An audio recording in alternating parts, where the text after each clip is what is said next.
रावण की बेटी को हो जाता है हनुमान जी से जब प्यार।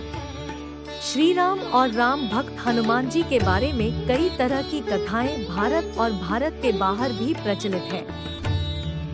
हालांकि कई कथाएं तो जनश्रुति पर आधारित या प्रचलित मान्यताओं पर आधारित है। लोग इन कथाओं को पीढ़ी दर पीढ़ी सुनते आए हैं।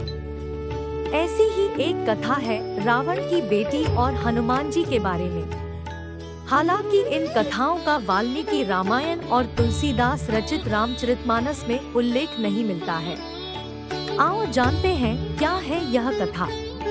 राम की कथा को वाल्मीकि के लिखने के बाद दक्षिण भारतीय लोगों ने अलग तरीके से लिखा। दक्षिण भारतीय लोगों के जीवन में राम का बहुत महत्व है। दक्षिण भारत में रावण का ज्यादा महत्व दिया गया था। इसी को देखते हुए श्रीलंका, इंडोनेशिया, मलेशिया, माली, थाईलैंड, कंबोडिया आदि द्वीप राष्ट्रों में रावण की बहुत ख्याति और सम्मान था। इसलिए उक्त देशों में रामकथा को अलग तरीके से लिखा गया। कहते हैं कि रावण की बेटी और हनुमान जी की ये कथा थाईलैंड की राम के नामक रामायण और कंबोडिया की राम के नामक रामायण में मिलती है। हालांकि कई जगह पर थाई पात्र तोसाकांत की बेटी बताया गया है। कहते हैं कि रावण की एक बेटी भी था जिसका नाम सुवर्णमछा या सुवर्णमत्स्य था, जो देखने में बहुत ही सुंदर थी। उसे सोने की जलपरी कहा गया है, मतलब स्वर्ण के समान उसका शरीर दमकता था। इसका सही अर्थ सुनहरी मछली होता है। थाईलैंड और कंबोडिया में सुनहरी मछली को उसी तरह पूजा जाता है जिस तरह की चीन में ड्रैगन को। भारतीय रामायण के थाई व कंबोडियाई संस्करणों के बारे में कहा जाता है कि उसमें लिखा है कि रावण की बेटी सुवर्णमछा सोने की जलपरी थी। जब नल और नील की योजन के तहत लंका तक सेतु बनाया जा रहा था तो रावण ने सुवर्णमछा को ही सेतु बनाने के प्रयास को विफल करने का कार्य सौंपा था। वह हनुमान जी का लंका तक सेतु बनाने का प्रयास विफल करने की कोशिश करती है, परंतु इस दौरान ही अंततः वह उनसे प्यार करने लगती है।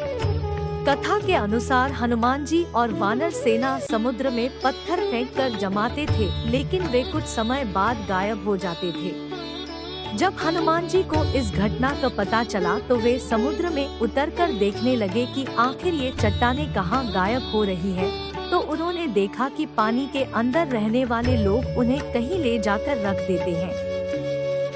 तब वे उन लोगों के पीछे गए और वे देखते हैं कि एक मत्स्य कन्या उन सब की नेता है, तो वे उसे चुनौती देते हैं। परंतु वह कन्या हनुमान जी को देखकर उनके प्रेम में पड़ जाती है। हनुमान जी ये समझ जाते हैं और तब वे उसे लुभाकर समुद्र के तल पर ले आते हैं और उससे पूछते हैं, तुम कौन हो? वह बताती है कि मैं रावण की बेटी हूँ। फिर हनुमान जी उस कन्या को समझाते हैं कि रावण ने कितना बुरा कार्य किया और क्यों हम ये पुल बना रहे हैं।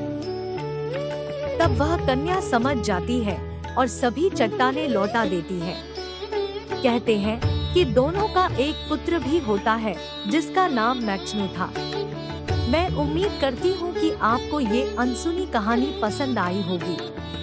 यदि आपके मन में किसी भी प्रकार का प्रश्न हो तो पूछने के लिए स्वतंत्र महसूस करें। यदि आप मेरे चैनल पर पहली बार आए हैं तो प्लीज सब्सक्राइब कर लीजिए। धन्यवाद।